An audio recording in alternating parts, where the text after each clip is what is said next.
I'd like to welcome all of you to the 5 o'clock regular meeting this afternoon. Would you please stand for the Pledge of Allegiance? And Mr. Kuhn, would you please lead us in the pledge? Ready? Begin. I pledge allegiance to the flag of the United States of America and to the republic for which it stands, one nation, under God, indivisible, with liberty and justice for all.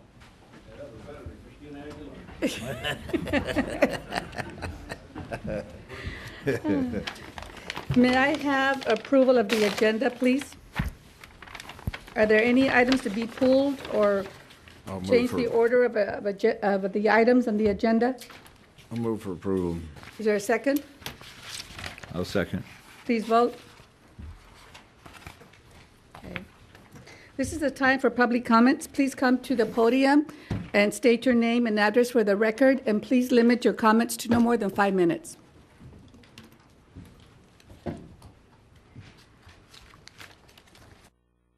Shouldn't put a cap on it like that. Bruce Kuhn, 1240 Drew Road. First things first, congratulations to the two of you who, especially you, Matt, you're new, and Anthony, congratulations on your second go-around. And there may be times that I may disagree, and maybe times I do agree, but I will always say this. I thank you for your service. It takes intestinal fortitude to do what you do. And again, whether we agree or disagree, thank you for your service. Now, if you look in front of you, you'll see 6 long, arduous years of government bureaucracy. And anyway, should have taken about 6 days, but Bruno's is here. That's my little stuff I've been making way when I was on the board. So it's here. Enjoy it. You can buy it in stores, you can get it on the internet, wherever you want. But anyway, we don't do it for a living. In fact, I give the money away to charity. Now, anyway, don't limit yourself to carne asada. Don't limit yourself to pollo asada. Good on everything. Scrambled eggs. Everything. Okay? Thank you so much, Hey, Mr. listen, Kuhn. Appreciate it. Again, thank you for your service. Thank you, Bruno. Miss you. Not really, but kind of. The meetings are so much shorter now. Cause you notice I have a 5-minute limit on public comments. If Cliff were here, it wouldn't be so. Oh, I know, he's a pretty cool dude. Anyone else to come before the board? If not, we will move on to comments from board members. Director Sanchez? I just want to say thank you, Bruno, for the carne asada mix. Thank you. You're quite well. Enjoy. Director Desert? Yeah, thank you, Bruce, for the words in the mix. I wanted to comment on last night's ECAC meeting. There was a large turnout by the ECAC committee. I believe 18 of the 20 members were in attendance. It was a good presentation, a good presentation of the new attendees on the ECAC committee. I'd like to see the ECAC committee, though, streamline more with what's going on with the IID board. And I'd like to see the ECAC committee utilized as a source to preview items, especially those large electrical items or controversial electrical items, before they come to our IID board as a full. Thank you. Okay. And Bruno, thank you so much, especially for your years of service. I know you put a lot of heart and soul into being a director. I thank you for that. Thank you. Director Menville. Yes, I gave a talk at CoLab on Friday representing the IID for Director Mendoza on power and water. And then I'll be going to Colorado River Board meeting tomorrow in Ontario. And then I, too, attended the ECAC meeting last night. It was a very good turnout. Some very good conversation went on amongst the ECAC members. I think the video screening, is supposed to be done here within the next 30 days, which will be helpful for those people who have to travel back and forth. So I think they're all looking forward to that. The other thing is, I know on the check register that the IID sends out on the monthly checks that the board's now getting, there's a couple of Menvilles here on the check register that I think that have to do with fallowing programs, and I just wanted to say that my family, which is John and Marcia Menville, who are landowners, and myself, Jean-Pierre and my brother Ralph and Robert do not participate in any following program with the IID. We never have and do not intend to as long as I sit on this board. Thank you. Director Hanks? No comment. Mr. Interim GM, Mr. Kelly? No comment. Mr. Garber? No comment, ma'am. Okay. Moving on to the consent calendar, is there a motion to approve? Excuse me, there is a correction to the minutes. I misspelled his father's name, so I feel really bad about that. So, Oh, Kevin's dad? Yes. Did you put Eugene right for his name, though? no, I didn't use his name. With that correction, could I have a motion to approve the consent calendar, please? Move for approval. I'll second. Please vote. Not the consent calendar, the consent agenda. Moving on to item number 2, page number 12, the water wheeling policy. Mr. Garber, you take the lead on that? I wasn't planning on saying much. This policy has been before the board on 2 other occasions, and it's back for approval. And unless somebody has some questions, I wasn't going to. But was it not part of the consent Yeah, it was a agenda? consent. I thought it was. But it but was part of the consent? Right. We should be on number 4. That's wonderful. Oh, that's, okay, hold on. We're trying to get to that Laker Oh. game. No, actually, I have it. Actually, I forgot to mention that Jennifer Goodsell and I are traveling to San Diego tonight because tomorrow we leave for Sacramento. We have some appointments with some of the legislatures tomorrow. And so we're trying to make this meeting go really fast. Actually, President Mendoza, I should add that late today, we scheduled a meeting for you and Director Hanks and Steve Keene from the Energy Department to attend a meeting in the governor's office with Michael Picker on this resource adequacy issue that's facing our renewable energy generators. And that will occur on Tuesday, February 22nd at 2:30 in the afternoon. Okay. Did you get that, Jim? Yes. Thank you. All right, then moving on to page 19, item number 4, correct? Am I on track now? Yes, ma'am. Okay. on track. Water Department General Matters, Mr. Ross? I do believe we have a local entity update by Gustavo.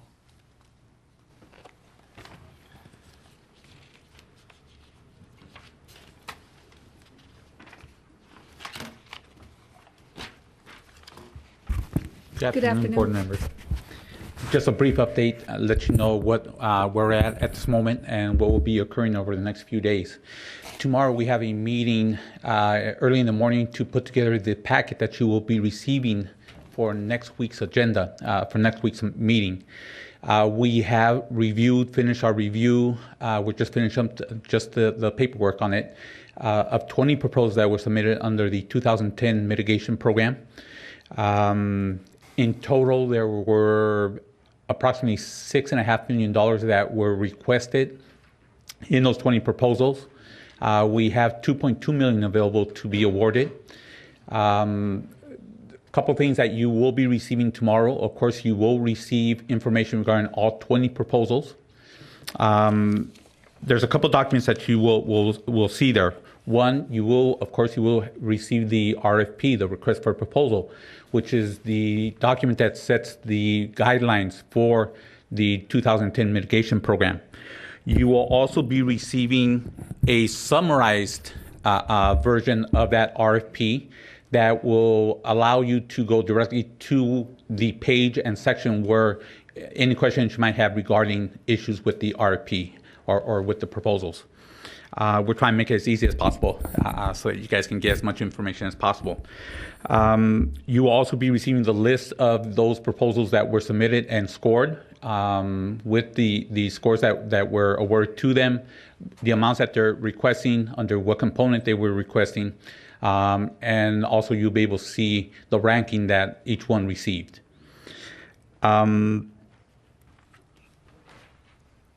You will also be receiving 2 documents. Those 3 documents will relate to all 20 proposals. You will also be receiving 2 additional documents that relate specifically to each individual proposal. One of those is the summarized narrative. Well, let me start with the other one. It's the program summary and scoring results. That document will contain, on the bottom portion of that document, you will have the individual scores that were awarded within each component of that of the proposal. You will also see on there the comments made by each reader related to the specific component. You will actually be seeing each and every comment that they made regarding each one of those factors. We will also have for you the actual scoring sheets that the readers put together. It's a summarized version. It's a way of giving you those comments to you that you can read as you go along following each proposal. At the top of that document, you'll also be receiving a summary of all the information contained within the proposal. This is only a summary. It does not contain any comment on our part. It is verbatim what is in the proposal. You'll have a description. You'll have how much they're asking for, how much money they're requesting, how much money they're bringing in from either themselves or a third party, what the score was, the average score of the 3 readers, what the economic impacts are being proposed. It will give you a good synopsis of the entire proposal. The other document you will be receiving will be a summary narrative of our comments. We, as a subcommittee, that we found that we felt that you should have. In the first go around, the program was established on awarding funds based on the scoring that the 3 readers provided. The board felt that they should have a little bit more involvement within the awarding of those programs. In this, under this request for proposal, the scores are intended exclusively as a recommendation to the board. You have the authority, the maximum authority within the local entity program to go outside of those recommendations. So we felt it was our obligation to give you the scores, but also give you our comments that you should take in consideration in case you decide to go and select any other proposal. Our focus was to provide you with information regarding the attainment of the outcomes that they were proposing. Wasn't so much to go in and nitpick on each part of the proposal, but the impact it would have on the attainability of outcomes. And as you see that, you will be able to follow along. We made some clarifications as to what level we felt the information could have, whether it's a low impact or low concern, intermediate concern, or a high concern. That, of course, is to assist you in reaching your decision as to whether you feel that proposal should be funded. Okay. Once again, I will remind you that the request for proposal clearly establishes that you as a local entity board are the maximum authority within this program, and that you can make any decision that you like as the maximum authority.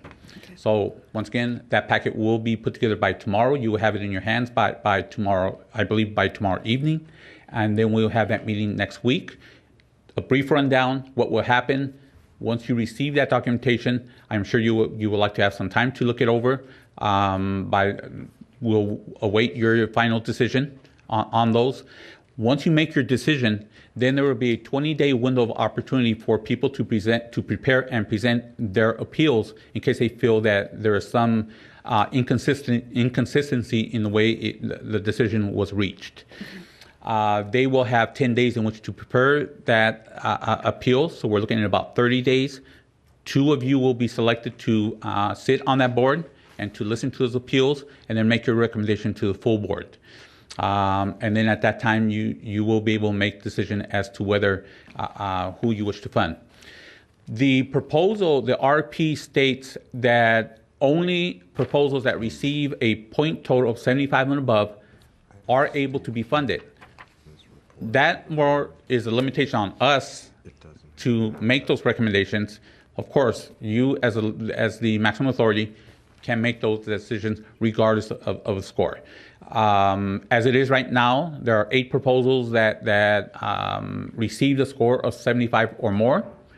and of course 12 that were below that point total. There are 2 of those that are very close at 75 point. I believe 74 and 73. So we hope that you take a look at those also. We'll have all the documentation for you, the proposals at the general manager's office, and of course also the scoring sheets from each reader. Good, looking forward to it. Questions or comments from the board?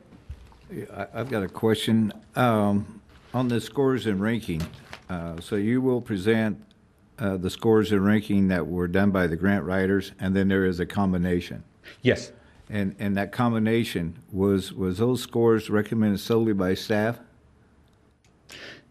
The scores were by the readers. The staff is not making recommendations as to the scores. But you said that you had some comments and... Yes.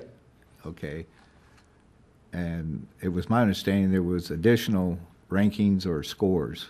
No. No? We took, I think Gustavo and staff are going to present to you the applications in order of the way they were ranked by the scorers. We tried to figure out why the scorers did what they did. We also looked at some issues that perhaps the scorers didn't look at or further, so we could point them out to you. But we didn't do any other scoring.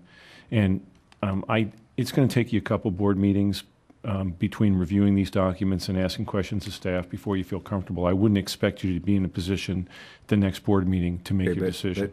But those applications have only been seen by staff then? Correct. Yes, to this point. And as far as we're concerned, these documents are public. The scorers' documents are public. We're going to provide all that to the board and make that all available. Okay. And I'd also ask you to take a look and see if I or any other board member has a conflict of interest and advises accordingly. I appreciate that. Okay. Thank you. Okay. Any other questions or comments? Okay. Thank you very much. Okay, moving on then to item number 5, page 20. Update on the QSA water transfer mitigation measures in the Salton Sea. Bruce Wilcox, Senior Environmental Project Manager. And How are you part-time janitor. Yeah, how are you today? I'm well. How are you? Good, good. I'm glad to hear that. Good evening. While we wait for the projectors to warm up, we, as sort of a preliminary, we from time to time come back to the IID board and give you an update on where we are on the QSA mitigation. As most of you know, the mitigation is funded through the Joint Powers Authority. IID contributes money to that authority. The other 2 water agencies contribute more. So the funding for all of the things we're going to talk about today, with one exception, are covered under the Joint Powers Authority. And we just want to, from time to time, give you an update on where we stand on the mitigation. Before you get started on it, I've got a question for you. Sure. Mr. Wilcox. On the JPA, do you get to participate in the decision-making of what types of projects will go forward? What happens is the IT, there are two groups formed, the implementation team. I'm a member of the implementation team, and the JPA, which funds it. The implementation team recommends to the JPA what's going to be funded for the next year based on the permit requirements. So essentially what happens is IID prepares a budget for the JPA after discussion with the IT. That budget's prepared internally, usually by us. So yes, we have direct control on what is going to be done over the next year. Now, it's reviewed by the other 2 water agencies, and they have input into it also. But for the most part, it's us driving it because IID holds the permits. And so you're pretty satisfied with the direction it's headed? Yeah, in general. I mean, we're fighting through some funding issues and some issues with the ongoing litigation. But yeah, I think it's actually going in a positive direction. And a couple of things we'll talk about today, especially in the coordination with the state and how we might be able to further the mitigation through some state activity. I think it is going pretty well. So these are some of the things we'll cover. The primary purpose of tonight's meeting is to bring you up to speed on some of the air quality mitigation, but we wanted to touch on our 2011 plans and the status of the California Salton Sea program. One of the things we've discovered is that the air quality mitigation for the quantification settlement agreement is going to be long-term and it's going to be difficult. So we've been working with other agencies trying to partner to find some areas that are emissive right now or that may be emissive in the next few years that we can provide some other sort of treatment on with some other funding source to remove that from a QSA requirement. This is Red Hill Bay. You've heard about Red Hill Bay from us before. We've partnered with U.S. Fish and Wildlife on this site. It is a U.S. Fish and Wildlife project. That's IID property, portion of which is leased by U.S. Fish and Wildlife and a portion of which there is no lease on. The geothermal folks, Cal Energy, holds the underground lease rights to this site. So we've been working with Cal Energy and U.S. Fish and Wildlife to do some kind of habitat restoration on this site with the idea of the habitat restoration will provide dust emissions. If any of you folks have seen some of the ugly dust emission photos from the valley, they probably came from this site. The salts tend to effervescent up out of this site, and even a slight wind will blow that to the point where it looks like a snowstorm. Right now we're scheduled on Friday to meet with DWR in Sacramento to talk about how we can blend this in with the species conservation habitat and how we can move forward with the funding that U.S. Fish and Wildlife has to build this site. IID to this point has cooperated with some engineering. Autumn Ashurst and Blake have contributed a lot of engineering help. So has Darren Fillmore from our office. We've also provided some environmental advice, I guess, and some restoration techniques. So we're hopeful that this site will move forward. It is a large emissive area that can be treated with habitat. It's a great example of how we can partner with U.S. Fish and Wildlife, Sonny Bono Refuge in this case, and how we can also partner with the state. So we're pretty pleased with the progress we've made on this, and hopefully in the next couple of months we'll know whether or not this is going to be able to move forward. Quickly on the air stations, I think most folks know IID will take over operation and maintenance of the air stations from the county in July of this year. That was based on some JPA funding issues. We can do it much cheaper than the county can. The county's done a great job at this point, but we'll take that over starting July 1st. Additionally, on our pilot projects, we met yesterday with an organization that has a surfactant that we might look at for some areas on the sea. That surfactant may last for 1 to 2 to 5 years. We're looking at that as a short-term mitigation, air quality mitigation. Right now, because it's a test project, and then we do pilot projects of probably 10 to 20 acres in probably about 5 or 6 of those sites. Cargill is the manufacturer, and Cargill has volunteered to donate the product to us because they would like to see what happens in this particular environment. They've never been in an environment like this where the moisture can either come up through the groundwater or occasionally we can get high enough humidity that affects the surface. So we're in the process of clearing that with the wildlife agencies to make sure that the product fits well into the wildlife management, and when we get that clearance, we can move forward on that. So we should have some air quality pilot projects on the ground that we can point to, hopefully early part of this year. A couple of some of the habitat creation that we have completed in the last few months. The pupfish refugium, which is a permit requirement, has been completed. It's located at the IID grass carp grow-out facility. That's a photo of it. They're not very large size ponds, but they are designed to keep pupfish. There will be sort of an emergency supply of pupfish if the pupfish die at the sea or something else happens to them. We'll have somewhere in the neighborhood of 2,000 to 5,000 pupfish in stock, ready to put back in the sea if something happens. A big thank you to Mike Mizumoto and his group, who really helped us with the design and the implementation of this project. It's ready to go right now, except the implementation biologist forgot to order the water filters. They should be here next week, and we should be able to put water in it, and then we can take some pupfish out of one of the drains and start raising pupfish. The native tree habitat. Bruce, where is that located, Ed? It's across from what IID calls the steam plant, the electrical generation plant. I think that's Villa Road or something like that. Villa and Dogwood. Yeah. feel free to stop by, and it won't take you long to look at it. It's not much bigger than it shows on the photo there. But it's a great example, I think, of how other IID groups can help us, because the original design had some flaws in it, and Mike and his group were kind enough to point that out, and they actually worked as laborers getting this done. So we really appreciate their help. The native tree habitat is another mitigation requirement, and we've created about 25 acres of native tree habitat in an effort to try and speed the process up and to save some money. We located it adjacent to the managed marsh in the buffer zones. We put buffer zones on either end of the managed marsh so that we wouldn't interfere with agricultural activity on either side of the marsh.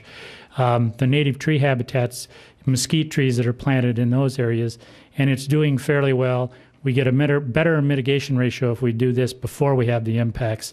So I think it's about 0.5 to 1 mitigation ratio. So again, just another opportunity to save a little bit of money. And then, as most of you know who have heard my presentations before, you never get by without looking at least one photo of the managed marsh. So this is a managed marsh in September of this year. The two native tree habitats are the green. That's 111 that's in the base of the photo there. That green area just to the other side of 111 is one of the native tree habitats. The other one's down at the other end. We've been pretty lucky and very successful with the help of Walt Slovic and Ed Hale and Al Kalin and others, that this has turned out pretty well, and we're pretty pleased. The agencies were visited it about 3 months ago, and also were very pleased, which is a step in the right direction. It means that we won't have as much of an issue when we start phase 2 planning. We're in the process of doing that right now. The agencies have also decided that they will let us do marsh bird surveys on this site in the spring. We'll probably do that in March or April. That's the success criteria for the managed marsh. If we find marsh birds on there, it's considered successful mitigation. That would be also a nice step in the right direction. What kind of birds are marsh birds? In this case, it's Yuma clapper rail and California black rails. There are other marsh birds, sorrels and some others that are there. We know, we've seen them. The Yuma clapper rail and the black rail we haven't seen, but we'll have consultants come in and do surveys in probably, March or April. And they're vocalization surveys, and we're pretty confident we'll find those species there. The cattails and other vegetation has grown up pretty well, so it's pretty good habitat for them. They have recordings of those birds, you can. Yeah, well, we actually use recordings of them. That's part of the vocalization survey. You play the recording, wait for the species to answer you back. And if you're really good, you can tell which species it is. I'm challenged when it comes to that. Some other ongoing mitigation activities, the Desert Pupfish Monitoring Program, Jessica and Alexa from our office are working with the state to put that together. That's another program that IID picked up internally to try and reduce costs for the JPA. As I said, we started preliminary planning for phase 2 of the managed marsh. We're going to design that in-house. David Escobar and his group did such a great job on phase 1 of it, the IID crews, that we'll do the same thing on phase 2. The burrowing owl program, we have a RFP out. Well, it's actually the proposals are back right now for burrowing owl surveys in the spring of this year. We did a census for 2 years, and based on those censuses, we established a subsampling protocol so we don't have to sample the whole valley each time to get a population estimate. As most of you know, populations in those 2 years of census dropped about 26%. We did a real elementary survey in 2010, the spring, that showed another drop in burrowing owl populations. So that concerns us a little bit, and it concerns the agricultural community too, because there may be pressure to list that species. So these surveys, along with some demographic work that we're going to do in the next year or so, should go a long ways towards helping address that problem. And then we're ongoing vegetation monitoring, both at the seepage recovery pumps and at the managed marsh. And then finally, the Salt and Sea program. And one of the things that we've been working on very closely with the state is the location of their species conservation habitat. We've had a series of meetings with the geothermal folks and the state in trying to come up with ways that we can co-locate geothermal and habitat in the same areas. We have a conference call scheduled a week after next with a whole cadre of attorneys, ours, the state's, and several others, to talk about how we can best work that into some of our program planning and their program planning, so we can move forward without impacting the geothermal ability to access those areas and still put species conservation habitat on IID property. The importance of that is if we can put species conservation habitat on this exposed playa, it also stops it from emitting dust and really helps overall with the JPA program for dust emission, which is one of the critical programs, I think, in this process. The Salton Sea Restoration Fund, as far as I know, is still on hold. On Friday, when we're talking to DWR, we'll talk to them some more about this. But that's an assistance program that local entities can apply for with matching funds for up to, I think it's funded for a couple $1 million a year. IID might be interested in responding to some of those, or perhaps IID would be interested in setting on the board that decides what projects go forward. So the state, this money comes from the state? It does. It's part of the money that is in one of the funds for the Salton Sea Restoration. Are you sure the money's still there? It's part of the fund. They tell us that I actually got last week or the week before a breakdown of what money has been spent, and according to the state, the money is there. Some organizations, IID included, pay in annually to that fund. It's actually the JPA agencies that fund that restoration fund. I believe to date that's the $20 million that's been spent. Roughly. I think there is another fund. But the money comes from the same source. That is the 3 QSA agencies. The 3 QSA agencies and that one Senate bill, yes. And then the Salton Sea Restoration Council, as you're aware, Director Hanks was chosen as the IID director on that board. We're in the process of trying to accelerate the establishment of the Restoration Council. One of the things we don't want to do, though, quite frankly, is in any way, shape, or form delay the species conservation habitat. That's important from an ecological point of view for habitat. It is also important from an air emissions point of view, and it's important as a proof of concept point of view, not only for the state, but for IID, because we have to do some saline complex habitat, which is very similar. So that's all I've got. I'm more than happy to entertain any questions from... Questions or comments from the board? Yeah, I've got a question. On the air quality monitoring, you say we're taking that over? Yeah, right. It will be JPA funded. Is it us or the JPA? The JPA will fund it. IID will do it. Okay. Okay. Is it is the county the regulatory agency on that? No, this doesn't involve the county, except that we entered a memorandum of agreement or understanding. It's not a duplication of procedure. No, but the county is the local air regulatory authority, yes, but not for purposes of... But this data is for some other purpose. This data is for research. It will establish the MET data, the meteorological data, climate data, for the valley wind patterns. It will also look at particulate matter. This data goes to the state, right? It goes to the state. And then I think it can be accessed by us, and I know the county will use it as well, right? Yeah, I can get the web page. I don't have it with me, but the web page address where that... One thing I also forgot is we just updated, Marion Champion updated for us, the IID Managed Marsh web page. So you can go and look at the Managed Marsh. You can put down what birds you saw at the Managed Marsh. It's pretty cool. I haven't actually tried it yet, but from the folks that showed it to me, it looks very nice. Yeah, yesterday I drove down the north side of the Managed Marsh, and I've got good news and bad news. You ran over an owl. That is bad news. The bad news, I found 2 spent shotgun shells, okay, and dog tracks, okay. The good news, I didn't find any plucked feathers, okay. Yeah, there has been hunting up there. Hopefully, I think for the most part, and believe me, I've watched very closely because we were looking for reasons that if the hunters misbehaved, but quite frankly, they didn't. Leon Lessica and a couple other folks helped us a lot with having some off-site or some meetings with some of the hunting clubs and hunting groups. So they actually behaved themselves up there. It is not closed to hunting. It's like most other IID property, I guess. The other bad news that you probably noticed while you're up there is a couple of the cells are dry. They leak a little bit, and we just got that fixed. Well, I have no idea what a Yuma clapperel looks like, but I can tell you what a canvasback duck looks like. Yeah, and mallards. And there was a lot of them up there. Yeah, it's pretty good habitat. Yeah, it's really grown up. It's surprised me that it grew up that fast. Any other comments from the board? No? Mr. Wilcox? I got a question. How many acre feet of water are you putting in there right now, and how much is going out the tail end? We're actually cascading most of the water, so with the exception of when we have to dry a cell to fix a leak or something like that, we don't discharge very much.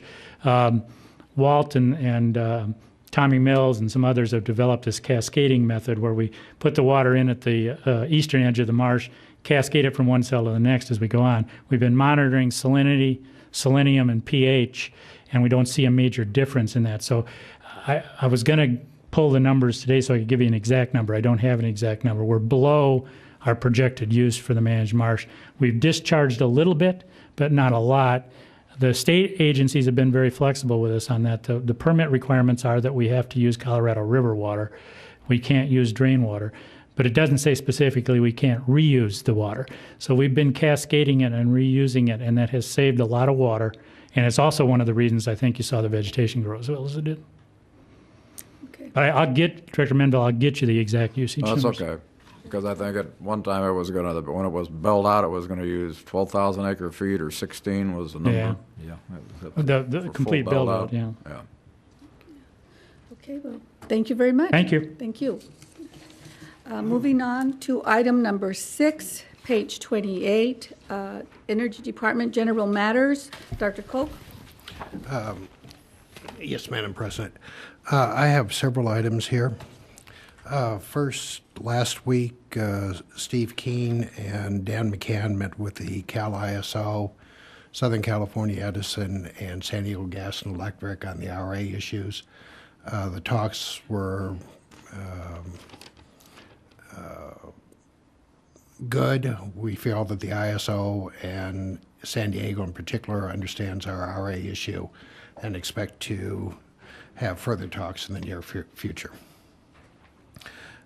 Secondly, as you know, looking at the emails this weekend, the cold weather this last week caused gas curtailments on the Southern California system. This included LA, Orange, Riverside, San Bernardino, San Diego, and Imperial Valley. All the gas-fired generation in this area was curtailed. At the same time, you saw, just prior to the Super Bowl, outages in Texas, New Mexico, and Arizona. We responded. Mr. Ostowski was able to get El Centro Unit 4 operating on fuel oil. We had Coachella Valley ready to go. We did not keep it in, and our day-ahead schedulers and real-time schedulers were able to go out, purchase energy very attractively. There was still a cost, probably the Yucca plant and El Centro 4 were our greatest cost as a result of this. We did not end up losing any load, but I would guess the cost right now, we're getting close to coming up with the final number, but we're in the $100,000 range. Did you have to utilize the Nyland Peaker plant? All gas-fired generation was curtailed. Curtailed, that one too. So we could not have, nobody could turn on, none of the utilities could turn on any gas-fired generation. We had contingency plans if we ever got down to the point where we had to keep from dropping load, but we never got And that to lasted how long? We were first warned about it 11:30 on Thursday. We received notification at 1300 Thursday to be off natural gas by 1500. Mr. Oskowski switched over within the next 2 hours to fuel oil, and it lasted until 11:37 on Friday. But when it started, we did not know how long the curtailment was going to last. The initial curtailment was for 48 hours, so we immediately went into a 48-hour gas emergency. By the way, this is the first one since 1981. So we went into planning, so it was going to be a 48-hour, and our number one priority was to make sure that the Super Bowl was available to Imperial Valley residents. I understand Yuma shut down too, some of the Yuma plants. There were if it was a gas-fired resource that was taking service off the El Paso pipeline, what happened, there's two versions, they're close, but they're not quite the same. The first, the extreme cold weather caused such a demand for natural gas for use in heating that you created what's called a backdraft condition on the pipeline. That means that even though you're trying to compress the gas and move it west, the demand was so great that it went the other way. The other example is that because of electrical outages in Texas and New Mexico caused by the lack of gas, the compressor shut down, which still caused the backdraft. I don't know which of those is correct. They're close enough that they could probably both be correct, but most gas-fired generation in the Southwest was down beginning Thursday. So. Earlier, you gave a report. You probably didn't want to go into a lot of detail about San Diego and Cal ISO. Is Southern Cal Edison involved in that at all? Yes. No thought? There is a memo coming out from Mr. Keene that I'd prefer to reference you to. These are negotiations, and thank you. Third thing, as you know, we're continuing to work on the transmission expansion plan. However, it is February when biological surveys have to be done. So we're going to move forward spending we're less than $50,000 to make sure that we begin the biological surveys on all the routes that the transmission plans would work. I don't want to take the chance of missing this year's biological survey. It'll cost $50,000. We'll end up fronting the money, but then recovering it. But that will be going in the next couple of days on there. But I don't want to take the chance at this point of missing an entire year, even though we don't have the generation interconnection agreement signed with the generators. And finally, in response to questions, the Rockwood plant, we're moving from Unit 2 to Unit 1, one of the 25 megawatt turbines. We're sending the other turbine back to Pratt & Whitney for analysis. What would it cost to bring this up? The Rockwood plants are both 25 megawatts. They're not bad heat rates at about 12,500, but they're not compatible with market conditions right now, so they haven't been used much. We want to make sure that if we have 50 megawatts of generation out there, it's available to go. The cost of doing the, I'll call it a cannibalization, to make sure that at least one of the two units is working now while the turbine is being studied, find out what would it take to bring it back up to full operating condition, is about $60,000. That's just to determine what's wrong with the turbine. It could cost as much as $1 million to fix it once it gets done. But right now, we're just looking at what is being done, or what's wrong with it, and getting an idea of what is going to take to fix it. Okay, any other questions, comments? Did something damage the turbine, or is it I think it just failed through normal wear and tear. Henrik? I don't know why things break. Well, just real briefly, we Yes, had very briefly. thermal cracking in the inlet, first stage inlet guide vanes, and we believe the thermal cracking was due to there's water injection associated with the NOx control, and when the turbine trips offline or is shut down, that valve's supposed to go close very quickly, and it didn't go as quickly as it should. So again, this injection water continued being injected, and I think resulted in this thermal cracking that we're seeing.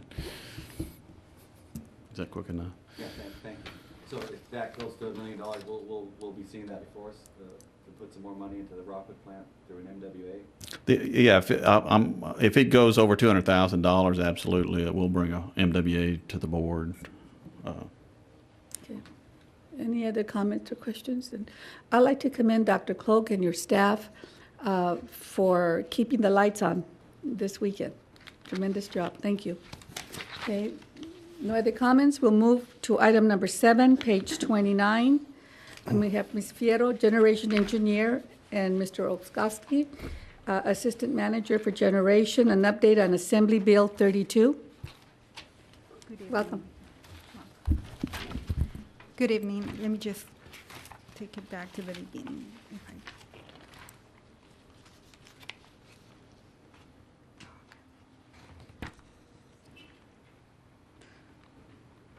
Okay.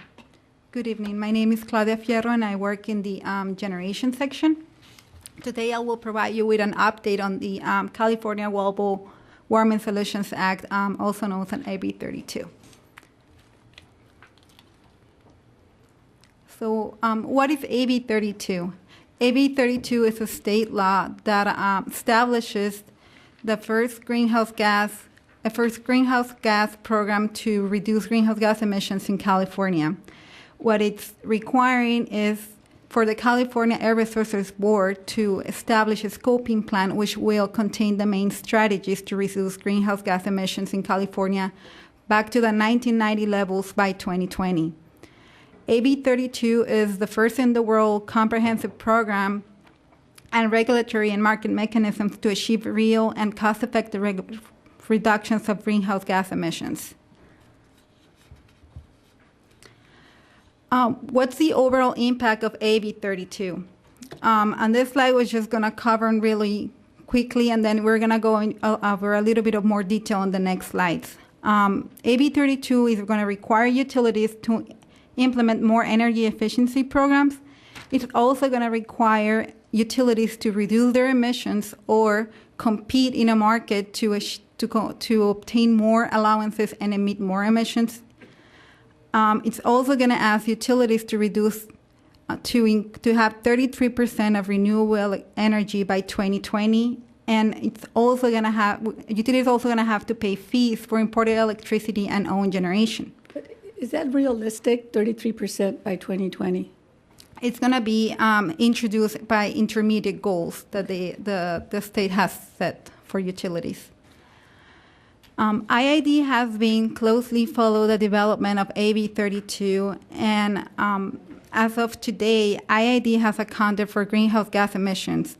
Also, there are current energy efficiency programs for residential and commercial customers.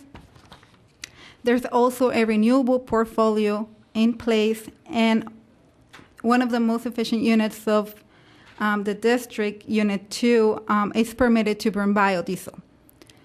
In addition, IID is under the construction phase of the El Centro Unit 3 repower, which will bring the district with a more efficient unit. Last but not least, implementation of best practices in order to reduce emissions in other areas of the district. First, one of the measures of AB 32 is energy conservation and energy efficiency. Energy efficiency is one of the most important and most effective tools that the AB 32 has in order to reduce greenhouse gas emissions. What it's asking is for utilities to implement more energy efficiency programs, but not only implement more, however, strengthen those programs and make it more efficient and more aggressive in order to achieve long-term reductions. IID currently has residential and commercial programs that already help its customers not only to reduce their electricity bill, but also to become educated when it comes to the importance of reducing their environmental footprint. Next, the Renewable Electricity Standard is another regulation that was derived from AB 32. The renewable electricity standard is asking utilities to reach 33% renewable energy by 2020. However, we're not going to wait until 2020 to achieve the 33%. AB 33 is also asking utilities to achieve intermediate goals by 2012 to 2014, for example, which will be 20%. Then we'll have 24% for the period of 2014 to 2016 and 28% for the period of 2017 to 2019. Failure to meet these goals, it could result in fines from ARB to be determined at a later time. IID has been currently working on obtaining geothermal contracts and renewable contracts to meet its renewable portfolio. One of them is a 60 megawatt geothermal contract is currently under negotiations. A 5 megawatt Yama County hydroelectric purchase, my mistake, it should be 5. 17 to 20 megawatt Nyland solar project, which is also currently under construction. 27 megawatts biomass Green Hunter project contract, which is in process. And there's also a new request for proposal to obtain additional solar and geothermal contracts. IID is also exploring the possibility of utilizing biogas and also purchasing renewable electricity credits to meet its renewable portfolio goals. The cap and trade program is also another very important measure and regulation that is coming from AB 32. What the cap and trade program is going to do is going to set a limit or a cap starting on 2012 to emission sources, which means that emission sources are only going to be allowed to emit certain amount of emissions versus to what they used to be emitting before. It will cover 85% of all the emissions statewide, and the cap will be decreasing over time. One allowance equals 1 metric ton of greenhouse gas. Covered entities will need to reduce greenhouse gas emissions or compete in a decreasing market of allowances in order to comply with the regulation. Allowances and offsets could also be obtained from other programs. For example, if it's a cap and trade in New Mexico, there's going to be a possibility of linking the California cap and trade program and the New Mexico cap and trade program and use the same allowances from those programs to comply with the other. It is important to know that the cap and trade program is not yet in its final form. There's some elements that are still missing, and as of it is right now, the cap and trade program is designed to be linked with other cap and trade programs in other states or regions. How is the cap and trade affecting IID? The current proposal that we have of the cap and trade program will have a positive impact on IID.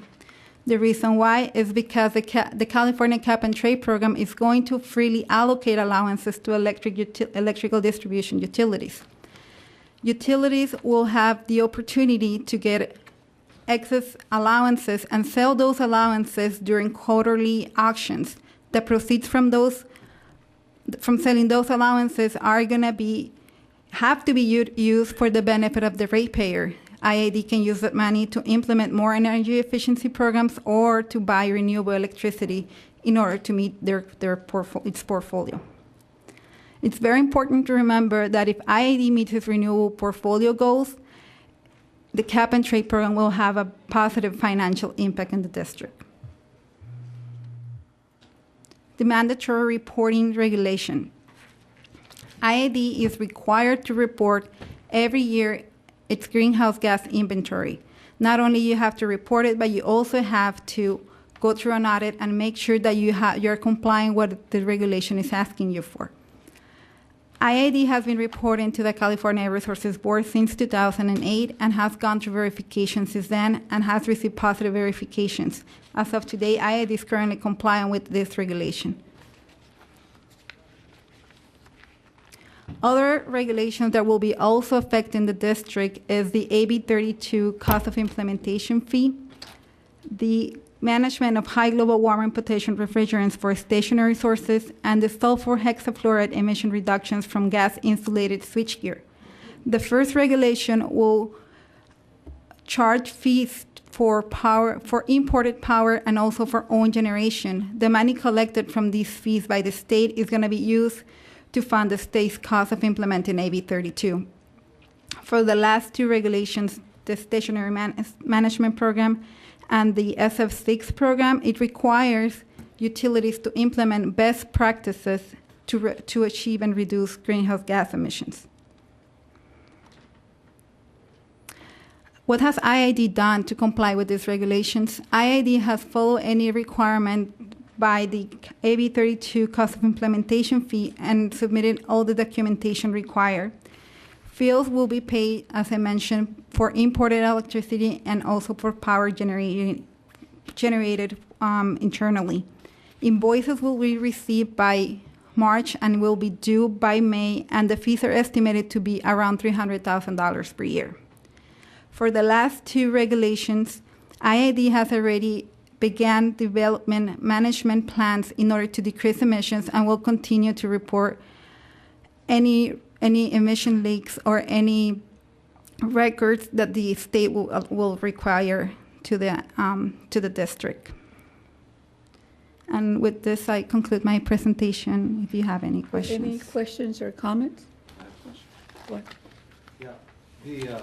The 5 megawatts of hydro that's being developed in Yuma County, is there anybody that's currently looking at our local IID system to see if there's any hydro potential, or is there anything we can learn from the Yuma County 5 megawatt project that we could apply to our own backyard?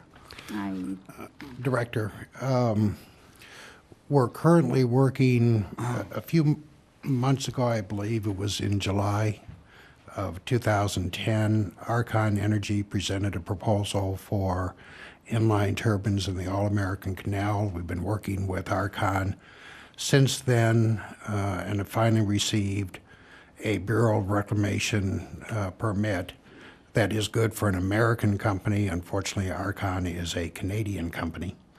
That will allow them to put in small hydro. They're going to re-register a subsidiary themselves and put in. There's been another of other firms that have proposed hydro generation within the All-American Canal. In general, the All-American Canal flow is not great enough to do much. Generally, and we just completed, with the help of Tina Shields and the Water Department, a survey of the flows, the speed of water in the All-American Canal, and it generally runs, and not just the surface flow. We actually did, I'm not sure if it was sonic or radar type, but we measured the flow at all different points and all different depths within the canal. That is being used by Archon to develop their turbines.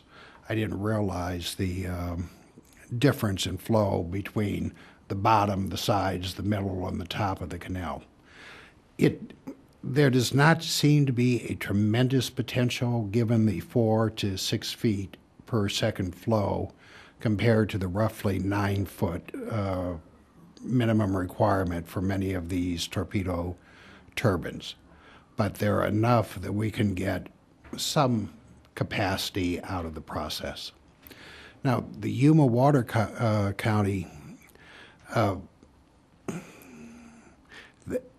we have had a long-term contract with them to basically purchase the energy at $47 a megawatt hour without any renewable attributes.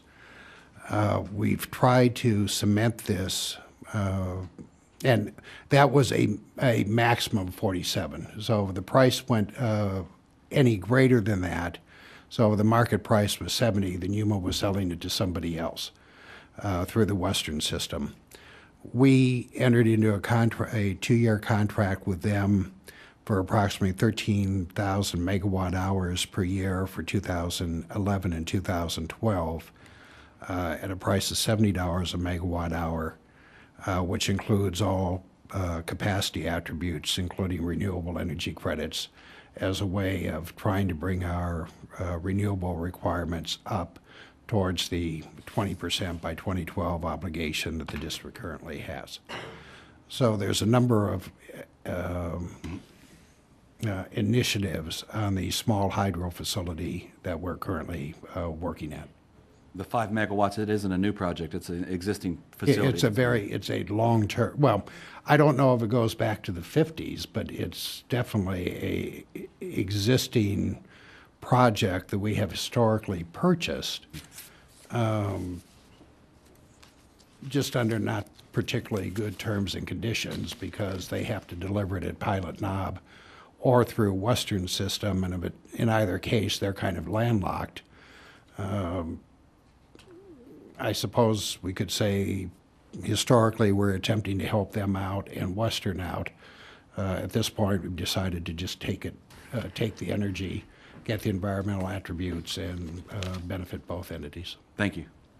Any other questions or comments? No? Thank you very much. Thank you. Moving on to item number. I've got a question.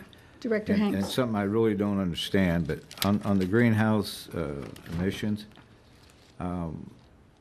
do we have an opportunity to participate with any of our customers, and if so, is it beneficial?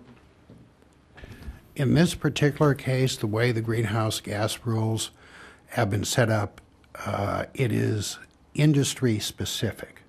So right now, it is going to be strictly the electric utility and refining. Now, if we move down to 2017, 2018, 2019, if the rules are amended such that we can go cross-sector, then we would definitely look at that. But currently, because of the unpopularity of the overall cap and trade aspect, whether it's at the state level or the federal level,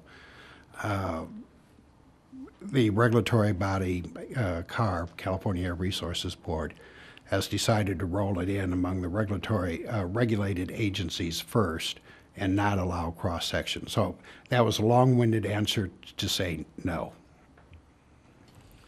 And one other question. If some of the contracts that we have in the IRP, if they don't materialize, is there any opportunities there to work with maybe some of these projects that's in the queue to replace them? Yes, sir. We're going out next month for additional solar projects. We've done a complete analysis of our power supply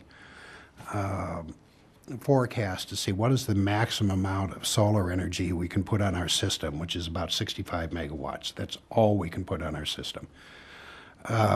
We're going out for 10 megawatts at the El Centro facility, 10 megawatts at a site up in the Coachella Valley, and then another 5 to 10 megawatts separated. We're up and down. We're trying to get 10 and 1, 5, 3 megawatt sites throughout. I'll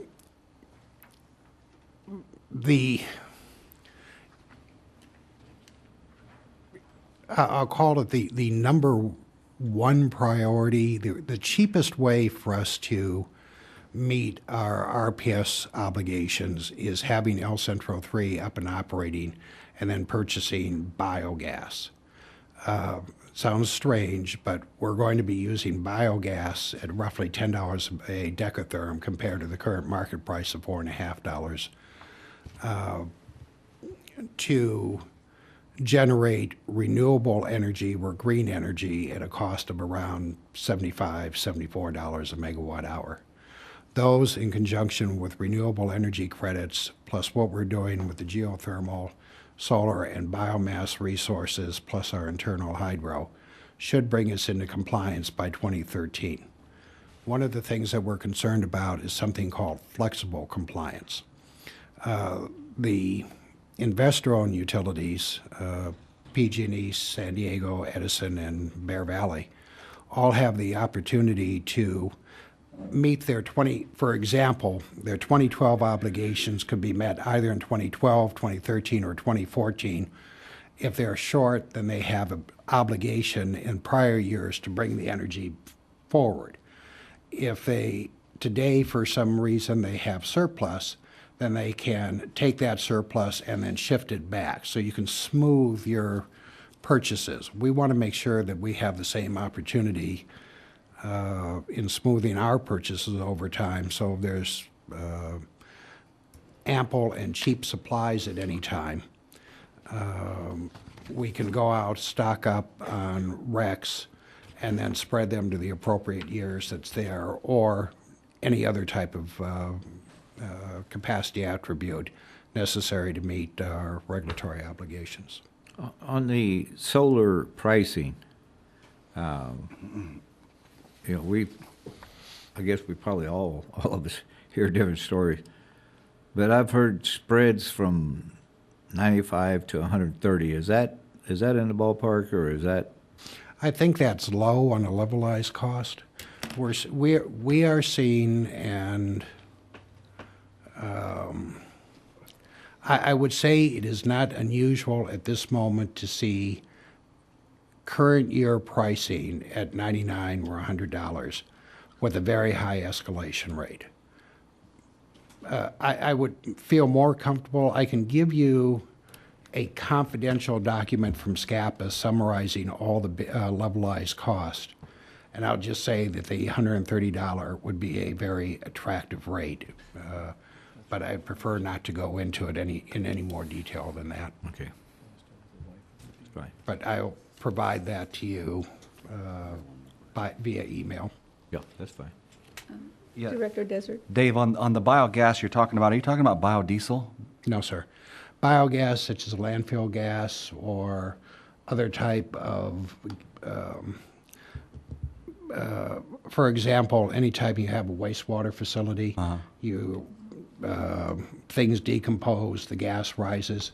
So we have a biogas supply that can supply Unit 3 substantially enough to get credits? We don't, but other places do, particularly large landfills. And we've already gone out and looked at sources of biogas here within the valley. So there's 5 landfills. We've tried to attract those landfills. They're not big enough or old enough to actually create sufficient volumes of natural gas, of biogas. Any type of a large wastewater facility, tertiary treatment where the solids are allowed to decompose, you can capture the gas and then use it to run a turbine.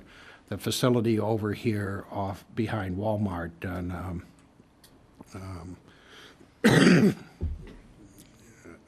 I can't pronounce it. The city of El Centro. La Brucia. Yeah, that's the place. We've gone to them and seen how much is available there.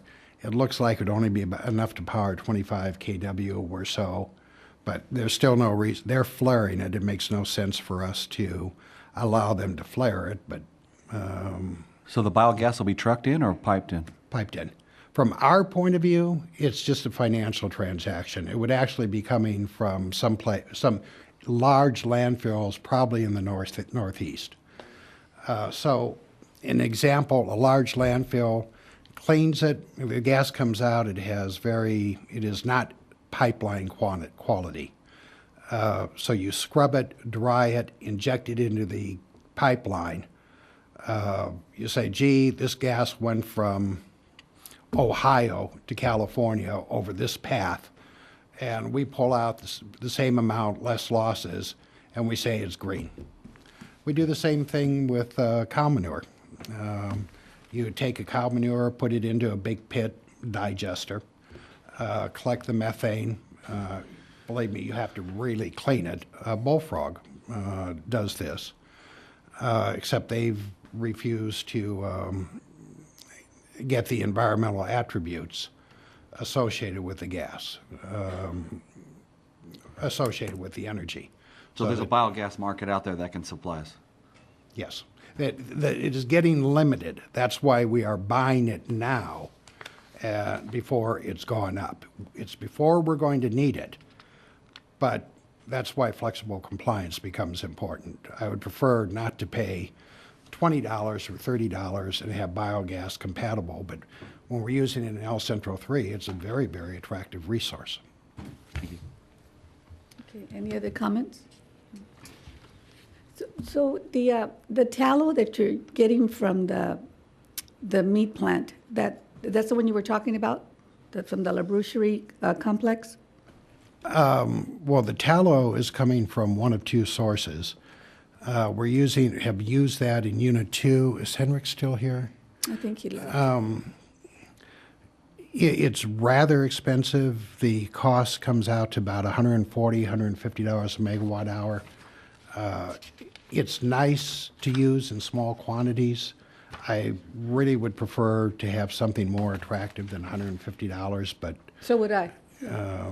we will use it when necessary. And when prices go, it's tied to the price of gasoline or of petroleum. So as petroleum prices are sitting here at $90, it's sitting up there. Petroleum comes back to 70, it will be an attractive resource again. Okay.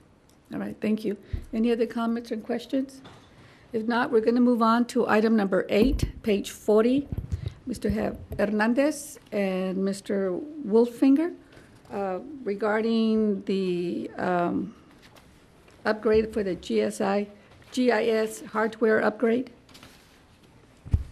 Good evening. Frank Hernandez, IT, and I have with me Dax Wolfinger from GIS section.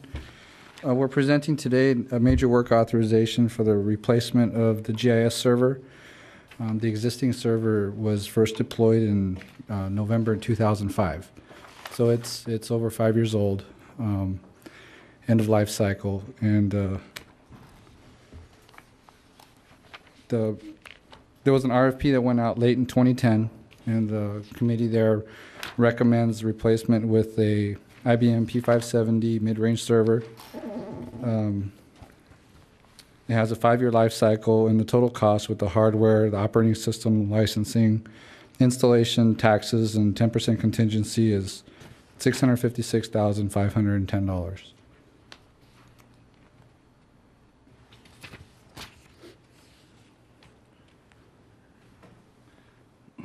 Questions or comments from the board? Yeah, what's the size or capacity of the current system, and what's the size capacity? What's the terminology of how you score or rank the size of it? The ranking for that was used in the RFP took into consideration the users, the existing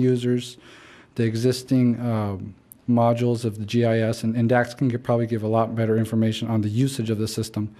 But from a techie point of view, we took current usage of the existing system, which is now at capacity. They did an analysis to see average growth with the initiatives that the Energy Department has on the table to grow the GIS and grow different business functions that are using GIS. It didn't have any growth last year. No, not last year. Moving forward to get the recommendation for this. This is based on initiatives that the Energy Department is wanting to do, has on the table now, and Dax is here to answer those questions if you have any specifics on those. But we went back to calculators that IBM provides and different vendors like HP, and we did an analysis on we use standard applications like the ESRI GIS. So we input the usage into those calculators, and they gave us numbers of CPUs, the chipsets appropriate for that work with those operating systems and applications, the amount of network cards that need to be in the server, the memory levels. So how much bigger is this new one proposed than the old one that we have? That's hard to say. CPU-wise, it actually has a couple less CPUs, but the old system is a Power 5 chip, and this is now a Power 6 chip, which is, I think, is it times faster? I think it's right around 25 or 50 times more powerful. Technology in 5 years has come a long way. So that's a hard comparison. I can get you that information if it's... No, we're just talking. And the price of it is compared to the price 5 years ago, or the price 5 years ago was about $300,000. And you say our service area, we've outgrown the use currently with the GIS, or are you The saying amount in of the users future? using the current system, if we were to add, and I think that it's listed in the MWA, if we were to add more users this year, the current system would start to really be impacted on performance. Could you just give us a quick description of what GIS, what it actually is and what we're doing with it? We got the man right here. GIS is a geographical information system. So what we do is we have all of our assets in a system, in a big database, essentially. So the GIS allows us to view that data any manner we need and run analysis on it, like spatial analysis and things like that. You could run queries, how many transformers are out of service, how many poles that are over 50 years old. We could do spatial analysis based off that. So this need to growth, or is that because of our transmission line build out and those additional assets, or because we have more telephone poles, or No, what are the extra assets? It's as Mr. Hernandez was saying, it's more of a it's more of the users, the growth of users. So what happened is we started off with a small user base, and GIS is starting to catch on throughout the whole IID, which is causing the user growth to grow a lot larger, and people are starting to depend more on the GIS other than these paper maps and AutoCAD and other design tools. Thank you. Thank you. For my information, this GIS, this is compatible with SAP, or is it separate from SAP, or is it? It's actually a separate system from SAP So it's, at this point. okay, and so the folks that are going to be using this GIS have been trained to use it. Like I know SAP is not being implemented 100% with our staff. So will this be used 100%? Absolutely. Yeah, we do. We put them on a one-on-one training. If once we roll this out to a user, GIS, we do a one-on-one training, and we also provide documentation on that training, and we also do support afterward. If we didn't outgrow the users that were trying to use it, what kind of a life could we get out of this system if we just kept it the way it was and we didn't have these new users on there? Part of the growth is additional users, and to answer your question, well, it's hard to answer that question. There wouldn't be able to be any additional features to the existing GIS, and Energy Department has identified, and I'm probably not the right person to present that, but Then why are you making the presentation if you're not the right person? well, no, because it listed, I can read the MWA here list. There's some transmission data modeling projects, substation modeling that's going on, GIS web service that they want to enhance, underground field collection. Oh, there's the person back there, Mr. Escalera. That's the one to ask the questions to. Should have called him, Frank. Let me see if I can just confuse you a little bit more, Mario Escalera. What the reason is that the system is just outdated. What we have is when we first started GIS, we were collecting the data, and it's a spatial data. It actually collects, as Dax mentioned, all of our assets out in the field. What we are now ready to do is start using that information.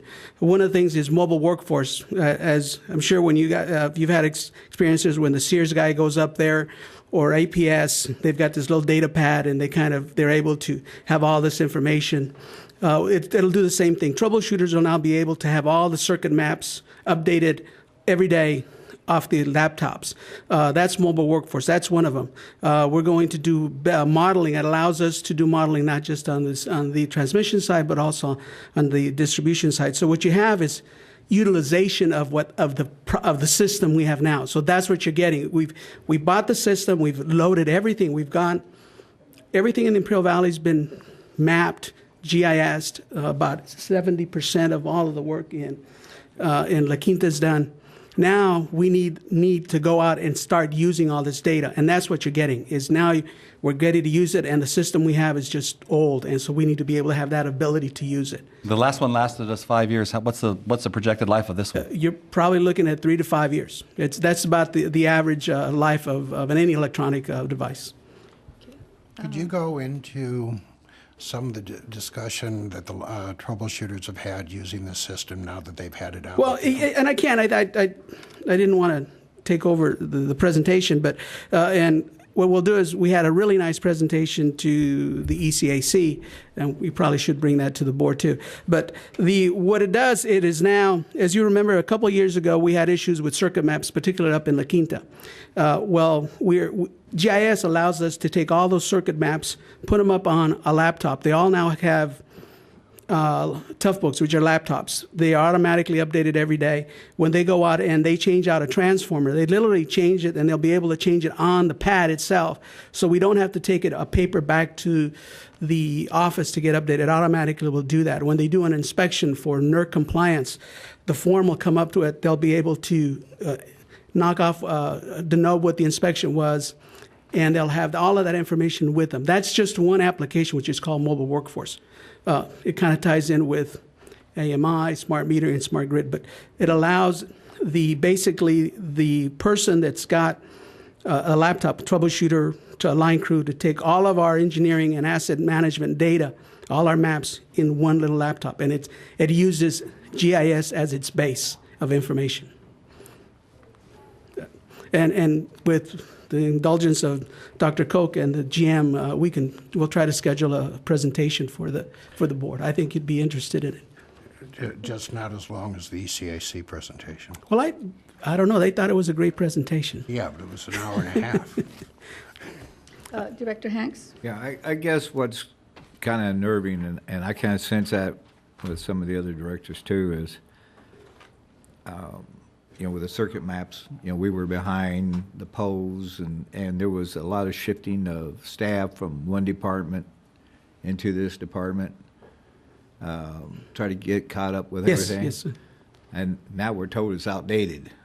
Well, I think I'm sorry. My feeling is this: if we're going to update, and I guess that's just the nature of the beast of technology. It is. It seems like it just rolls over. So like owning a car, I guess. But, when we update it, we want to make sure that staff is ready to use it and it's maximized. We want to come down 4 or 5 years down the road and, be faced with these things. And I think this is what you have, Director Hanks, is on one end, we have Dax Wolfinger, who's the supervisor of the GIS implementation. He's the user group. And it's really a cooperation between, and you have Mr. Hernandez, which is the hardware IT group. And that's why they kind of wanted to present it together to ensure the board that the user groups are ready for the hardware to be updated. That's really what's driving this. I'm not looking for a long presentation, but I think it'd be helpful for us to have some of these user people here and just tell us how they use it.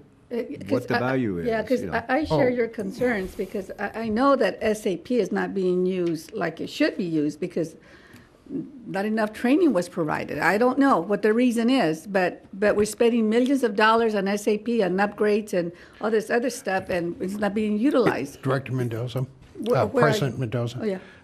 If you can use this, you can use the new GIS facility. Just to give you an example. Well, no, and that's fine. I was making a point about SAP, but this is cool. So you bring it back on the 15th then. All right, thank you. If you had a few users, I'm not looking for a 30-minute presentation. Neither am I. Just give us an idea, educate us, how this is being used. And Actually, the presentation isn't given it's actually by staff.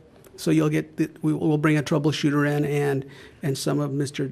Wolfinger's staff, and the users do the presentation for you. Yeah, if we could hear something about the efficiencies and the cost savings that are involved, or cost-benefit analysis, or whatever, we could. These are very significant. Mm-hmm. The GIS system is a tremendous technological leap forward for the district, and it is user-friendly, designed for people in the field. SAP never was. SAP was always designed as an accounting tool. This is not. This is something that you can hand to a troubleshooter or a lineman, and it is immediately useful if they can look on a map and point in the approximate direction of where they are. They can zero all the way down to the circuit, the transformer, where they are. We don't have to worry about people getting lost and unable to find facilities anymore. It's really a neat and cost-effective I would imagine there's some safety features or value to it in terms of safety. And finding our stuff, but. Almost let's- all let's save it next week. operational functions and new technologies and methods coming in are GIS based. They actually complement each other. They're not exactly the same type of software. SAP's one, GIS complements SAP. Cool. Okay, bring it back on the 15th. I don't use it, Then you want- and I don't even go pull into the service station and ask for directions either. Still get lost. Yeah, Mario, you have given us demonstrations before with the GIS here, where you've gone into the city in certain blocks and shown us where things are at. 'Cause We're a little bit more mature on it now, and I think we'll cut it down to about 5-10 minutes just to give the board. We have a couple new board members that I think you'd find it interesting on how we plan to use, how we are using it, and what our future plans are. Thank you. Okay, thank you. Thank you. Okay, moving on to item number 9, page 53, Compliance Office Support. Mr. Campbell?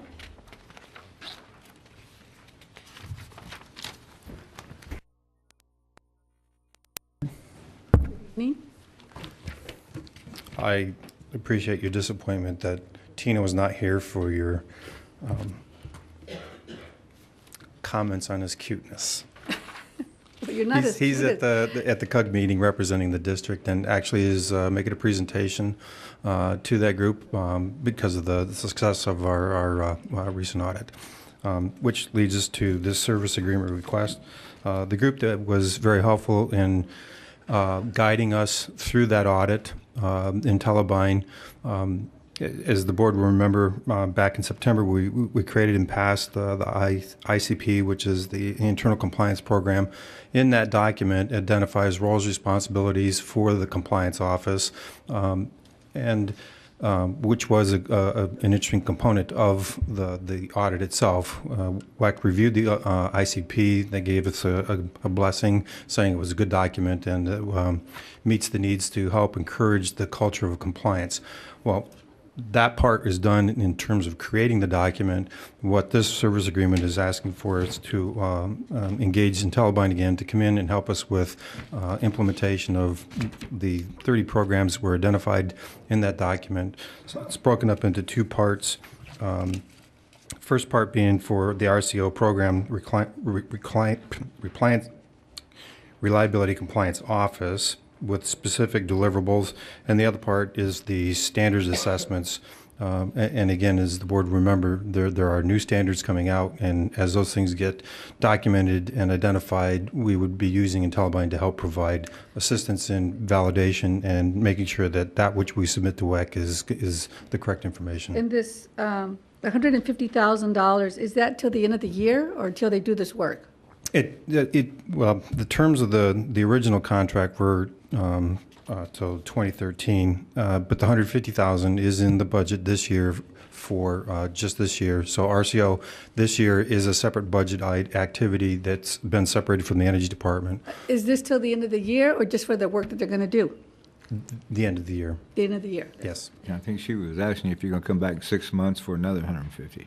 I will not be coming back for another request, but Energy will be. The Energy Department will, because again, there's parts of what SOC needs to get done on the forgetting the numbers, the 693 part of the audit, the other standards. There's again the 2 parts: regular standards, the WEC standards, and the SIP standards. And the Compliance Office has a responsibility to make sure both components are there. But the 693 is to help this $150,000 just for the Compliance Office. for compliance. That's what it should cover it till the end of the year. But they might come back for other. Energy will be coming back for, I believe it's 450,000. I haven't seen the number. I know For that Dan was Intellibind? with Intellibind to help them with the processes and procedures that they need to do within the department. That again, this is for the So we're Compliance talking Office like to $1.5 million, more or less? potentially. How long have they been a partner with the IID? The first contract with them was, I want to say, April, like March or May. April of last year. But it, That was supposed to. I'm oh, sorry. no, but I was going to say, it seems like it is a lot of money, but it's because of their their input and their guidance that we got such a good review on this audit. And it's, you have to pay. They sat through the audit and actually represented the district in some of the interview process. So, You know, yeah. it is $1.5 million, but it's like when the Director Abadi was here, he agreed with the board that you have to spend the money, as much as we don't like to do that, in order to get a good audit report. Well, part of this, Fine may exceed 101.5 Well, that's true. The fines could be in the millions of dollars. well, one of the goals of this part of for the IntelliBind activities working with the RCO is to get the compliance office in a better position to be self-managing of those Is that going activities. to happen? Is it like SAP? This is not a software application, so no, it is not like SAP. But as you read the deliverables, that is the intent. How do we create measurement systems so that we report back on the status of how people are doing with the projects? Okay. The reporting. Thank you, Mr. Campbell. You're This is an welcome. action item. Could I have a motion to I'll approve? move for approval. Is there a second? I'll second. Okay, now your discussion. Okay. My question is this, with all this training going on, is there some way for this company to develop some type of certification for our staff? So we can, Some of the requirements. certain levels and. Some of the requirements in WEC are that, particularly in the operations areas, that certification is an expectation. If you're asking, is there a way to create certification for other people, say like the administrators and the coordinators, then that is something that I think we should be able to look at and say, okay, to be qualified in that position, here's the skill sets you need to have, and here's the training requirements. That's what I'm thinking, that long-term, is there a possibility that we can develop a trainer of trainers or something locally here? Well, and that is part of what we're expecting with IntelliBind. That, again, part of it is how do we train subject matter experts to be better at answering audit questions. So we did a little bit of that before the audit, but we need to get a lot better at that. And part of that would be how do we train the trainers to train those SMEs and make sure that we're getting the documentation put together the way we need to. And so yes, the goal of this is how do we get this to be an internal function? Director Desert. Yeah, so IntelliBind was brought on in 2010, and the contract was to go through 2013, and they were specific there to help us with our WIC audit in those situations. Is that correct? Yes, it is. And as Director Hanks was talking about here, we'll have a plan working with them where we can transfer this knowledge. This is a similar situation, it sounds like, with the water department with PSK, where we don't want to be continuing to pay them every year. We want to start transferring this knowledge and bring this kind of information in-house and take care of this ourselves. That is the intent for the Reliability Compliance Office and this particular agreement, that how do we get the RCO staff, which is separate from the Energy Department, to be in a position that they're self-managing, yes. Thank you. All right. Any other comments? If not, please vote. Okay. Moving on to item number 10, page 57. Mr. Bradshaw, Assistant Manager, Ag Water Management. You're going to talk about Water Smart Water and Energy Efficiency Grant Resolution of Support. Yes, good evening. We do from time to time get some grants. My name is David Bradshaw. I work in the Ag Water Management Department. And what we usually look at are water conservation type grants. And some are for our past wetlands projects, those kind of things. And some are with the Bureau of Reclamation. This one is, in particular, is with the Bureau. And what they're looking for this time, it's a Water Smart program. And I think there's $27 million available for the entire U.S., but we do have a fairly good chance, I think, because they're looking at the water energy nexus, anything that can involve energy and water. So it's kind of new territory for us. It's not a lot of money. It's almost not enough to come to you for.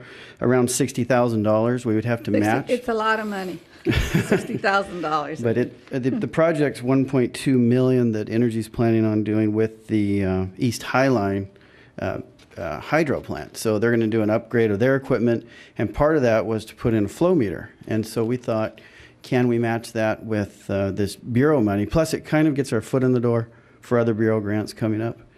And that's the idea. It'll save some water. If East High Line has better control, then the fluctuations will be less, and there'll be less spills. So that's where the Bureau is interested in that part. Okay. Questions or comments? I'll move for approval of Resolution 4-2011. Is there a second to your motion? Yeah, I'll second the motion. Second. Questions? Yeah, on the Highline, there's two inflows, right? Yes. Why would we just measure one side, one leg? We do have a good measurement on the one on the left, the control structure there. That's considered a good measurement, but we don't have a good measurement right before the water goes into the hydro plant, where that's a lined section. So this type of meter is an acoustic velocity meter, and it'll measure the water on that side. I'm kind of old school, as everybody probably knows. On the All-American, for years, I thought we owned it. You know, I thought we borrowed, paid it back, so I just assumed that we owned it, and that's not the case. So our water is measured at the diversion point at the dam. If we don't own the canal, why isn't our water measured at the first outlet? I better not answer that. I'm not sure. Why are we assessed with the loss of somebody else's canal? We leased it on a rent-to-own program. We paid all the rental payments. We asked for it. We were denied for various strategic reasons. We chose not to challenge that. It's been a while since I've looked at that, but I've asked the same question. We're still treated as the entity that operates it and maintains it and is in possession of the entire canal. It's kind of somewhat of an abstraction, I agree, but that's the way they look at it. Was there a new measurement device installed in the All-American around the Brock Reservoir?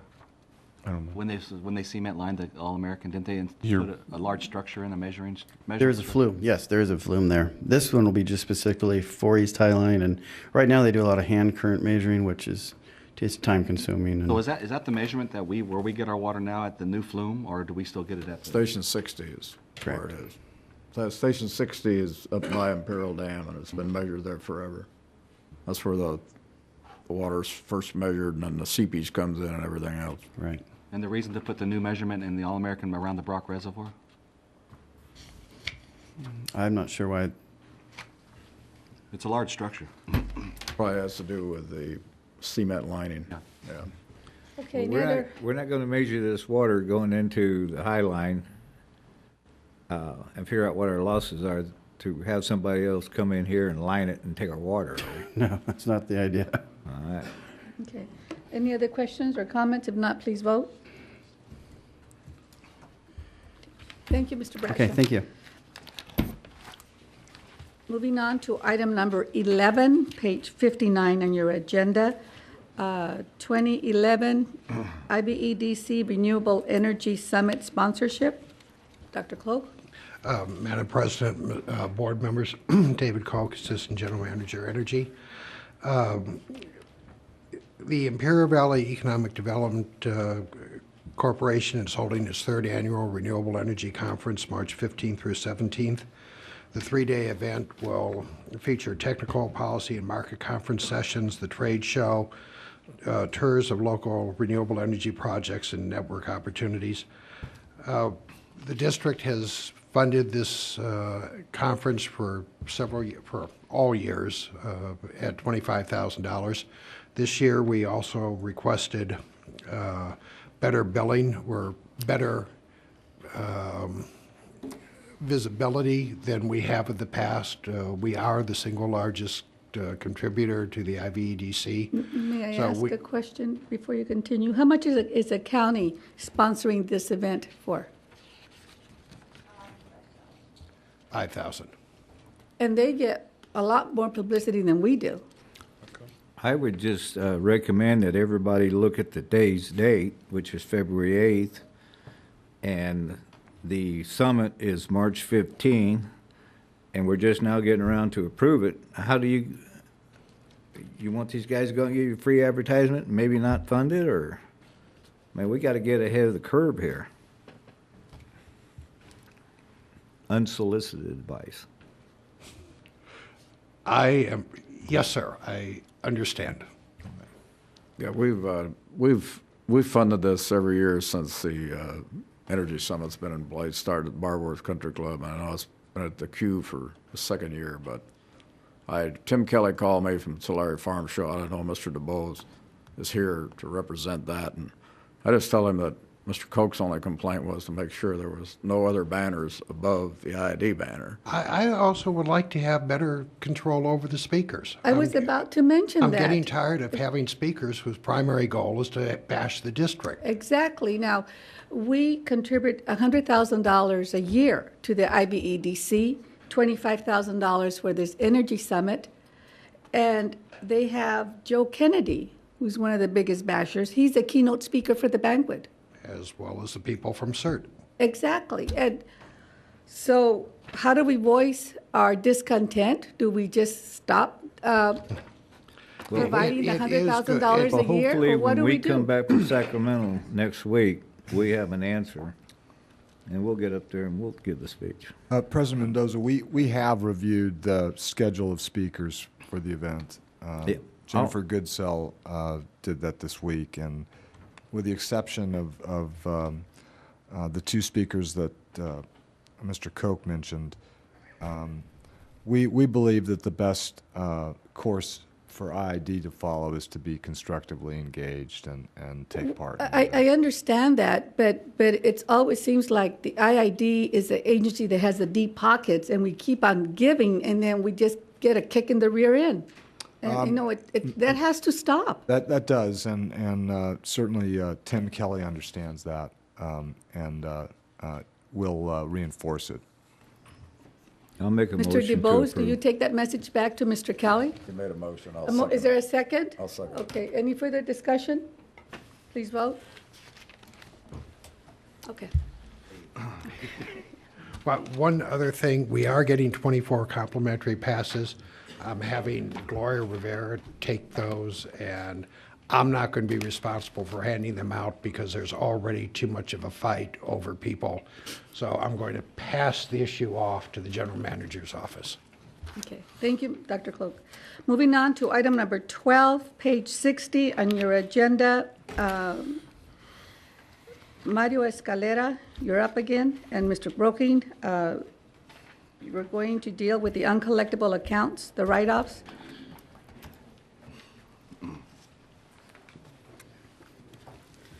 Thank you, Madam President. As we do every year, in order for the district to present fairly in accordance with general accepted accounting practices for the power utilities on receivables, a standard annual process must be followed to write off customer power bills that are deemed uncollectible.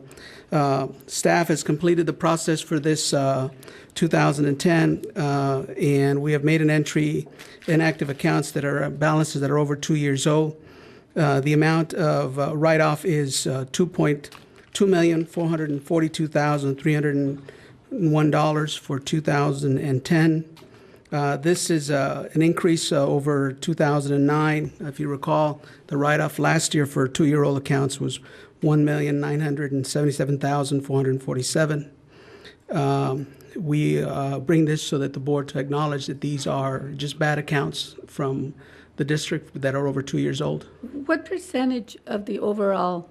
A little less than 0.5%. The industry standard for a utility of about our size is at 0.5%. So we're a little bit under the percentage. What effort is being done to collect these accounts? We will write these off, but a lot of these accounts have gone to collection agencies. So we continue the process. But the reality is there's very little effort that can be done in the manner in which we sign up customers. We do not require that they make a deposit. Yes, you do. You do if you have commercial customers, but not residential customers. Residential customers have to. Yes, we do. Yes, they do. You need look into that, Mr. Garber. Yes, we do. If you're going to interrupt Mr. Escalera, make sure you have the facts. I stand corrected. Okay, then let I'm going to go do my homework. Okay, let him continue. Of course we try to collect during those 2-year periods. We have dunning processes where we send notices, to try to collect. If that doesn't happen, of course, we shut them off. We then send them to collection agencies, and they then try to collect any funds that they may be able to, and of course they keep a percentage of that. So some of this write-off amount, we're still attempting to collect some of that. Do you think it's higher because of the economy? That you think that's what it is, or people are just using that as an excuse not to pay their power bill? We think that it is that is reflected in the number. I mean, if you think about it, this is reflective of accounts that are 2008. And that's right about where it really got bad.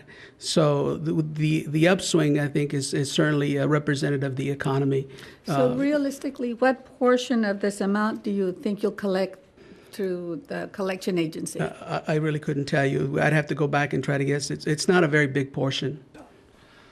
Is a portion of this amount meters that haven't been read, or No. that issue? This is all. This is just it's bad been accounts. read and not accounts, bad Yeah. accounts. Yeah, this is really just kind of cost of doing business. As cold as that may sound, it's a loss that we take when you consider we have revenues of $445 million, and then that's kind of the representative of that.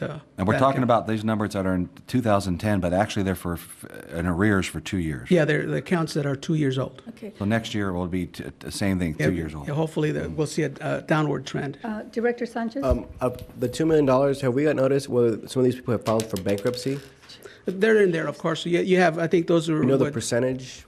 Not off the top of my head. I can certainly try to get you the difference between residential and commercial and how that's broken up. It's a combination of all utility accounts. Director Hanks? To have an increase from one year to the next of $500,000, I think it warrants close scrutiny. And I realize it could be the downturn in the economy and so forth, but we made some changes too in public benefits. There was some issues that came forward, but some of the public agencies used to work with us on that, and they in turn reached out to 10 or 12 other agencies that help arrange assistance to some of these people. With that removed and no place to turn, maybe they just walk away from it. I don't know. But Director Hanks, the Campesinos Unidos still works with some of our ratepayers, and they do provide money for them when they get behind. Yeah, They still do that. That coordination, Director Hanks, with all of the other agencies that provide assistance to low income, that still exists. All of it wasn't always with them. And the only difference was in, 2 or 3 years ago, places like Campesinos was doing the actual administration of the program, but we still have that coordination with all of those agencies. In fact, we have 2 staff members that basically full time. Well, personally, I'd like to review that because there's something happening here. This is We can certainly number. look into it. Yeah. One follow-up question of mine. Do we go after those accounts after a person files bankruptcy? Do we later on still try to go after those accounts, or they file bankruptcy? They file bankruptcy and the bankruptcy is discharged. Then Yes, right.